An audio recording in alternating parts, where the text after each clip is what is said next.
This week marks 2 years since Pope Francis was elected. We ask, how have things changed? Plus, there's more mystery at the Vatican, this time surrounding Michelangelo. And we look at the role of women in the church around the world.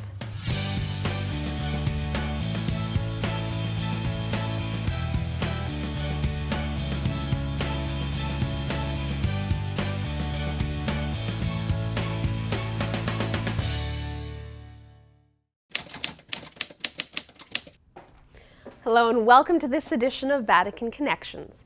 Now this week marks the 2nd anniversary of Pope Francis's election as Pope, and he's not really celebrating in any special way aside from giving Vatican employees a day off. But we will take a look at what those 2 years have been like. But first, it seems like Lent just started, but we're already looking at Holy Week liturgies. We learned this week Pope Francis will continue his tradition of reaching out to the peripheries on Holy Thursday. He will celebrate the Mass of the Lord's Supper at Rome's Rebibbia prison complex, which includes buildings for men and women. He will visit inmates and then celebrate Mass in the prison chapel. The Vatican said the Pope will wash the feet of male and female inmates. This Mass will be private. The Vatican also announced this week that Bishop Renato Corti is writing the meditations for the Stations of the Cross at the Colosseum. Bishop Corti is the retired Bishop of Novara, Italy. He told Vatican Radio the theme for his meditations is guardianship, and he was inspired by St. Paul's words about God's love and how far it stretches. He also said that the current global situation, which seems bleak, is helping people understand that the gospel is the best thing for humans. Bishop Corti retired in 2011 and lives near Milan with the Oblates of St. Ambrose and Charles. Turning to something that sounds like it's straight out of a paperback thriller. In 1997, 2 documents disappeared from the archives of the Fabbrica di San Pietro. That's the office responsible for the physical upkeep of St. Peter's Basilica. The Fabbrica's archives contain parchments, documents, and other papers related to the planning, design, and building of the basilica. Now, the 2 documents that disappeared are believed to be 2 letters from Michelangelo. One was signed by him, but the other was written entirely by him and signed. The Italian newspaper Il Messaggero reported that Cardinal Angelo Comastri, who is the president of the Fabric of St. Peter's, was visited by a former Vatican employee who said they had found the 2 letters with an antiques dealer. The former employee said it would cost about 100,000 euros to get them back. Vatican spokesperson Father Federico Lombardi said, of course, the Vatican was not paying to recover the stolen documents. He also said Vatican police are investigating the matter along with their Italian counterparts. March 8th was International Women's Day. Now, the Vatican marked the day by hosting Voices of Faith, a forum that brought together women from around the world to share their stories. The speakers included religious sisters who work in remote parts of the world to provide health and education and other services to those in need, as well as the lay women from the academic world, theologians, doctors, and women who work or have worked at the Vatican and who run various organizations that focus on creating wider space for women in the church, something Pope Francis has spoken about often. Now, Carrie Robinson is the executive director of the National Leadership Roundtable on Church Management. She took part in the Voices of Faith Forum and joins us via Skype to tell us more. Carrie, thank you for joining us. The women taking part in the conference came from so many different backgrounds and experiences. Can you tell us a bit about the diversity of the panelists and the common themes that came up across the board? Well, there was great diversity in this day-long celebration of women's contribution to the church and the world. We identified prominent women, both religious and lay, who daily champion justice, extend mercy, provide health care and education, advocate for peace. They're really shining examples of carrying forward the gospel in the world. And we wanted it to be intentionally international and diverse. And yet there were certainly some common themes. These women were remarkable leaders, experts in their field, absolutely passionate about their faith and about extending mercy to those whose dignity has been compromised. It was a wonderful day to celebrate how effective and compelling women of faith can be and are. And often these women are unsung heroines. So I would say some common themes were their leadership, their example, how compelling they were, their faith, their tenacity, their humility, courage, and desire to bring a positive light to the Catholic Church, from which they draw so much of their inspiration and their faith. Now, it seems like it's really been in the last 2 years that people have been paying attention to the need for women to have a greater role in the Church, but you've been involved over the last 10 years. Tell us a little bit about that. Well, my reason for going to Rome and to the Holy See over the last 10 years has been twofold. The first is to accompany my women colleagues who represent Catholic philanthropy. We have been meeting with the presidents and prefects of pontifical congregations and councils since 2007, when Pope Benedict was Pope. Pope Benedict also called for a greater role for women in the Church. He wanted to see more visibility in his curia of women. And certainly Pope Francis has echoed that same sentiment. So my first purpose in going is to accompany these women philanthropists. And we advocate, when we speak to the cardinals in Rome, we advocate for greater leadership roles for women in the Church and opportunities for them to exercise leadership in the Church.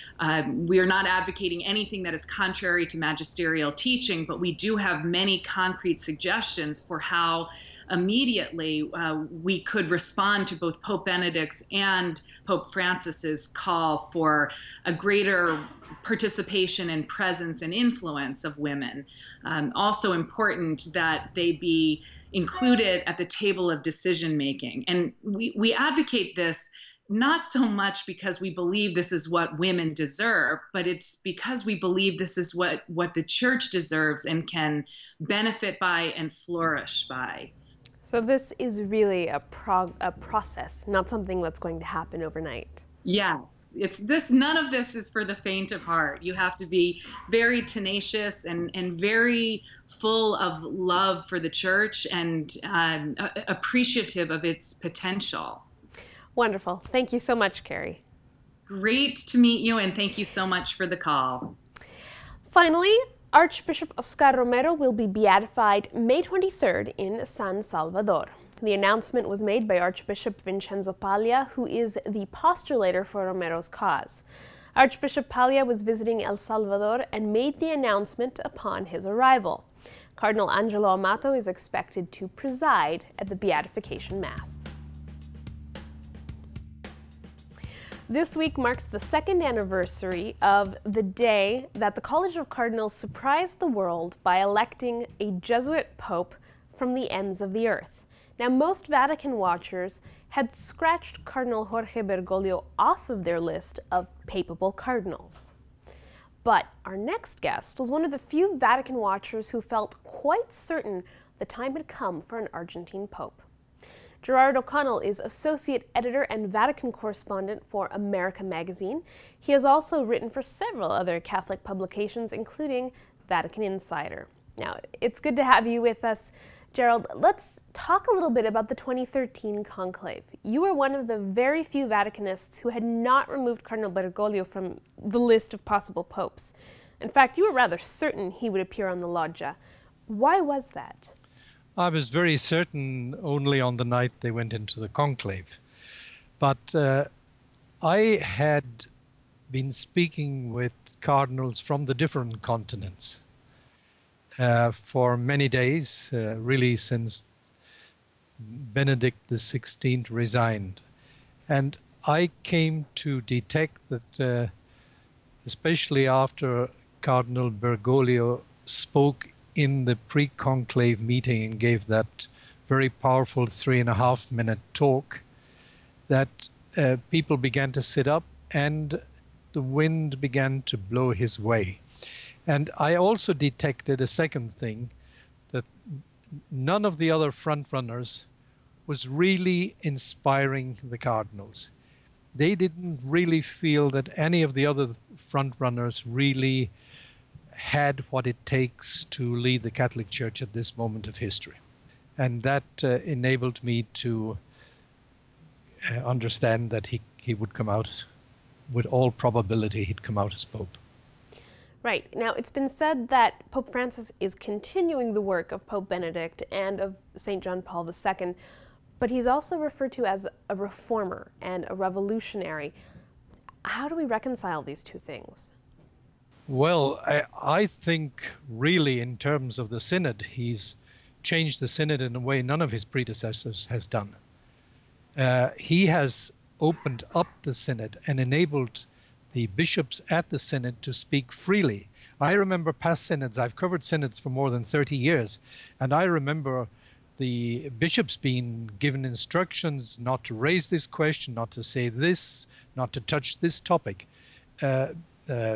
Francis, on the other hand, has said, please, you speak what is in your heart and speak boldly, and don't think tomorrow somebody is going to come after you for what you have said. As several cardinals have said to me, and bishops, that what this Pope has done, he's given us freedom. And this has been distinctly lacking for many years in terms of expressing really what you think. Bishops in their own diocese have been afraid to speak out clearly. They preferred to say what they thought was expected by Rome.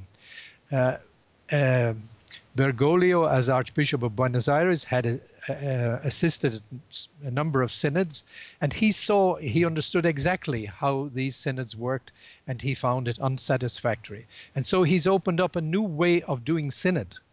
And this is very important because you are hearing really what people feel in their heart and what they think. And this is a major revolution in the government of the Church. Right. So he's operating on two levels, really. Tell us a bit about those two pathways he's working on. His first the thing that he's really fundamentally after is to bring a spiritual renewal in the Church. He wants to renew the way people think, the attitudes, the mindset, to bring a spiritual renewal in there. That's his first goal. Before restructuring anything in the Roman Curia, he wants to bring a spiritual reformation in the Church. And he wants people to understand that God is merciful. And this is how he's able to reach people, because he's talking to people and saying, there is no sin that God does not forgive. And he's moving on, he's working on a structural reform of the Roman Curia. That's the central administration of the Catholic Church. And he's already done considerable amount in terms of the reform of the finances of the Vatican. This has been a source of scandal. It's been a source of suspicion. It's been a source of even legal problems. And no longer will this be an obstacle to the preaching of the gospel, because that is what was happening at the end of the reign of Benedict XVI. One last thing before I let you go. What has been the highlight for you of these past 2 years? Well, there have been many. I think back over all the foreign trips he has done. He's been twice to Asia, visited 3 Asian countries, and it's very clear that he has connected with the soul of the Asian people. So what is it that's most impressed me? He's energized people inside the Church, but he's also opened the hearts of people outside the Church. Thank you so much for your time. That was Gerard O'Connell, the Vatican correspondent and associate editor of American Magazine. Let's see what Pope Francis has been doing during this anniversary week. Pope Francis held a special audience with members of the lay movement Communion and Liberation to mark their 60th anniversary. More than 80,000 members took part in that audience over the weekend. The Pope told the group that being focused on Christ and the gospel, you can be the arms, hands, feet, mind, and heart of a church that goes out. He added that the only way to share the gospel with others is to have first-hand experience of Christ and of God's mercy. That same day, Pope Francis also visited All Saints Parish in Rome to celebrate Mass. Now, his visit marked the 50th anniversary of the day Pope Paul VI visited this parish and celebrated the first Mass in Italian after Vatican II. Pope Francis said the Vatican II document referred to Mass as the primary source from which the faithful can tap into the true Christian spirit. And because of that, the Church must promote an authentic liturgical life so that we can all achieve a harmony between what we celebrate at Mass and how we live our lives. On Sunday, Pope Francis celebrated Mass at the Roman parish Holy Mary, Mother of the Redeemer. Before celebrating Mass, he met with the parish council and administrators. He paid a visit to the soccer field to meet with young people of the parish and then with a group of elderly and disabled people. During his homily, Pope Francis said, "It's not possible to fool Jesus." This can be a good point to reflect on, he said, and to ask oneself, can Jesus trust me? Can he count on me? We can't be saints in front of him and then close our eyes and live a completely different life and think he doesn't know. He said, just tell Jesus I'm a sinner. He won't get scared. What scares him off is hypocrisy. On Monday, Pope Francis met with King Philip and Queen Matilda of Belgium. They had been scheduled to visit in December, but that visit was cancelled due to the death of Queen Fabiola, King Philippe's aunt. According to the Vatican, the Pope and the monarchs discussed issues of mutual interest, including migration in Europe, education, and the importance of interreligious and intercultural dialogue. Queen Matilda, who injured her knee during a recent fall, was using crutches during the visit. She was also dressed in white, a privilege reserved for Catholic queens and princesses of certain countries. Wednesday was the general audience, and Pope Francis continued his series of talks on the family. This time he focused on grandparents again. He told the gathered crowd that when he was in the Philippines, people called him Lolo Kiko, or Grandpa Kiko, and society might disregard seniors, but not God. This is not the time to pull up the oars and coast, he said. Seniors are a valuable witness of fidelity, a witness that young people need because their tendency is to tire easily and give up. Pope Francis also referred to the biblical figures of Anna and Simeon, saying they were both elderly, but both faithfully waited for the coming of the Lord day in, day out. The Pope turned to the crowd and said, "Dear grandparents, dear elderly, let's follow the path of these two extraordinary old people." Then he spoke about Pope Emeritus Benedict XVI, saying he chose to live this last part of his life in prayer, listening to God. And this is beautiful, he said, because the prayers of the elderly fill the void of ingratitude that exists today and intercede for the hopes of the new generation. He closed off saying, "How I want a church that defies the culture of the disposable with an embrace overflowing with joy." On Thursday, Pope Francis met with the bishops of Korea at the end of their ad limina visit. And on Friday, the actual anniversary day of his election, Vatican employees had a day off while Pope Francis led a penitential service at St. Peter's.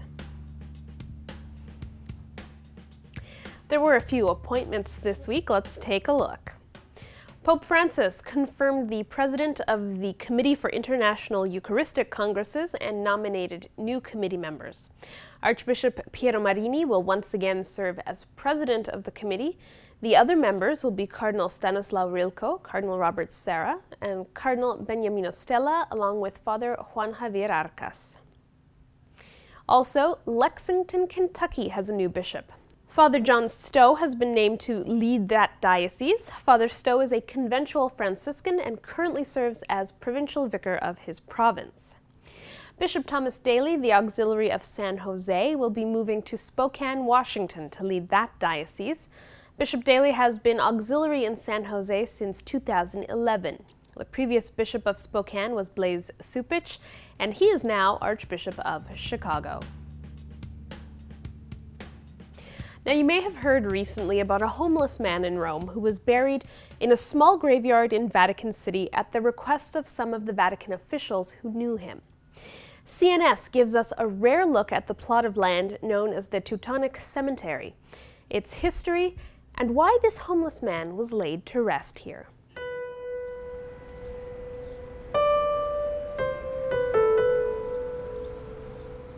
It's a little paradise, and it's a mixture between, let's say, a Jewish cemetery, which is only of stones. We have the stones here, and then the German with the trees. But here we have palm trees, we have orange trees, which you don't find in Germany. And so it's a mixture between a cemetery from Jerusalem, where I used to live sometime, and a German cemetery. And within, look, it's full of marble, it's full of stone, but it's a little paradise. You can see it very well from the top of St. Peter's Square, a little green spot. It is a piece of heaven.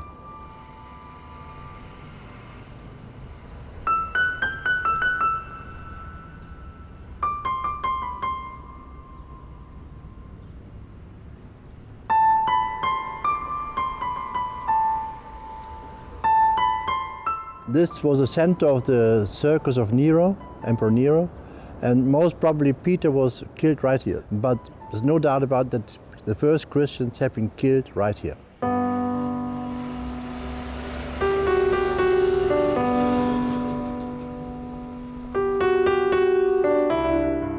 All of these graves, they contain, I wouldn't say 1,000, but many writers. Here's a colleague of mine, Erich Kusch, writers, nobles, priests, members of the confraternity, nobody else.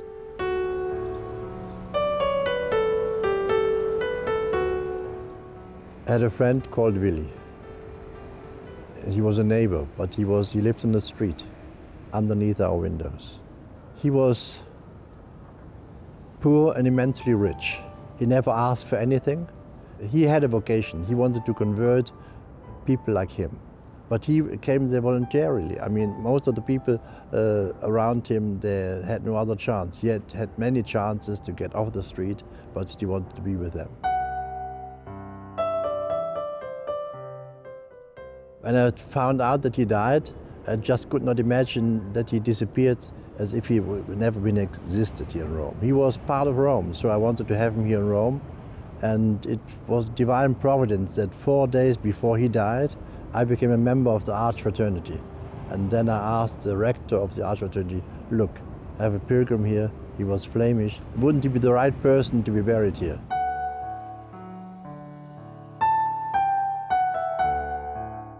Willy was the very least of society in Rome, and now he's become he's been buried on the most prominent ground you can find in Rome, between kings and queens. And he was a nobleman of the street, now has found a noble ground to be buried.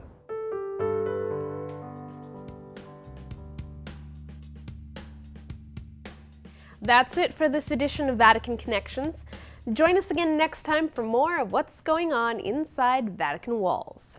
And don't forget to follow us on Twitter or Facebook, or check our blog for regular updates, and watch us on demand on Roku TV. From everyone here, thanks for watching and see you next time.